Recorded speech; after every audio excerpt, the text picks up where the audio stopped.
ప్రీతి అనన్య జుట్టు పట్టుకొని లాక్కొని బయటికి నెట్టేస్తూ ఉంటుంది. ఏమైంది ఏమైంది అని లీలావతి అడుగుతూ ఉంటుంది.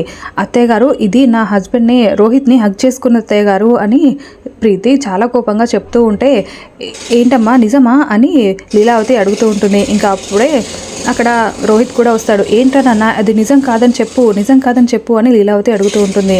ఇంకా అనన్య ఆనంద వైపు చూస్తూ ఉంటుంది. ఆనంద అది డిశ్చార్జ్ అయ్యి ఇంటికి వస్తుంది, కానీ ఇంకా కొంచెం నీరసంగా డల్గా ఉంటుంది. అంటే డాక్టర్స్ ఆనంద భైరవికి టెన్షన్ పెట్టే విషయాలు ఏవి చెప్పకూడదు, తనని జాగ్రత్తగా చూసుకోవాలని చెప్పి ఉంటారు. ఇంకా అవన్నీ గుర్తు చేసుకొని అనన్య, నేను నిజంగానే హక్ చేసుకున్నాను, ఇక్కడ నుండి హక్ చేసుకుంటూనే ఉంటాను, ఈ తాళి కట్టింది మీరు కాదా, నిజం చెప్పండి అని అరుస్తూ ఉంటే ఇంకా ఆనంద భైరవి చాలా కోపంగా, ఏం మాట్లాడుతున్నావే, ఏంటి నీ గోల అని అక్కడికి వచ్చి అరుస్తూ ఉంటుంది.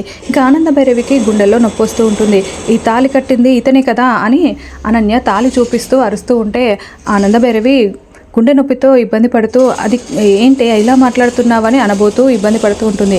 ఇంకా ప్రీతి సడన్గా, అత్తయ్య గారికి టెన్షన్ పడే విషయాలు ఏవి తెలియకూడదని చెప్పారు కదా, ఈ అనన్య కావాలని ఇదంతా చేస్తుంది, ఇప్పుడు ఎలా ఈ సమస్యని బయటపడేయాలి, అత్తయ్య గారిని కాపాడుకోవాలి అని ప్రీతి ఆలోచిస్తూ ఉంటుంది. మరేం జరుగుతుందో వచ్చే ఎపిసోడ్లో తెలుసుకుందాం. Thank you for watching.